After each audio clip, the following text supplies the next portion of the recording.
In 2018, The Nun released a pretty miserable reception. It's got its fans, I'm sure, but the predominant discourse was that this film was crap.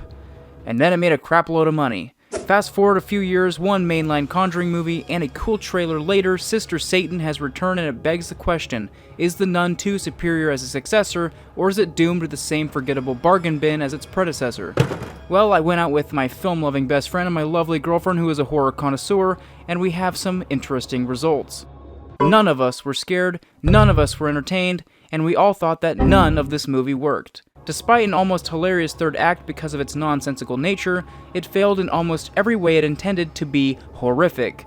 In fact, the film would be objectively scarier if for this sequel they swapped the demonic nun that chases little girls with the normal priest that chases little boys.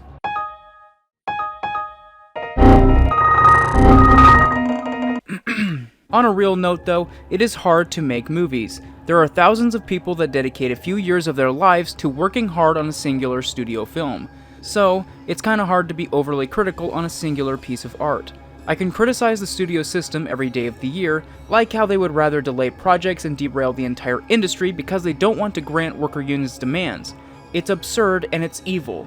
Therefore, in a way, the scariest thing about The Nun 2 is it again making a crap load of money, but this time during an actor and writer strike.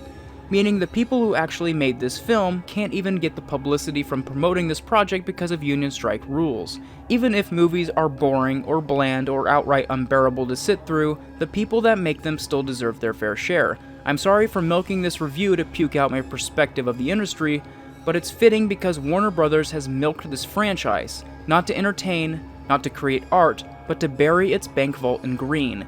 A vault that has been hilariously empty and on fire until recently because it is led by some of the most ego-driven, insensitive taints in the industry, turning one of the best movie studios into, according to legendary filmmaker Christopher Nolan himself, the worst streaming service.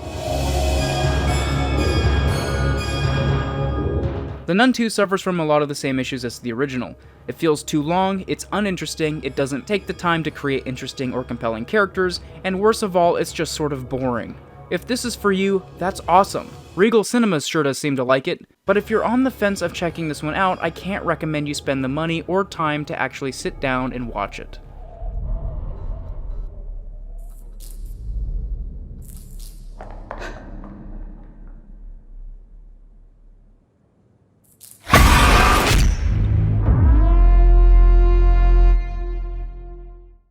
Thanks for stopping by and checking out the video. My goal is to have an international group of film lovers that can come together and talk about their favorite niche in the whole wide world, movies. So without further ado, go down below and let me know what your thoughts are on the topic. I might not agree, but your opinion always matters, and don't let anybody tell you otherwise.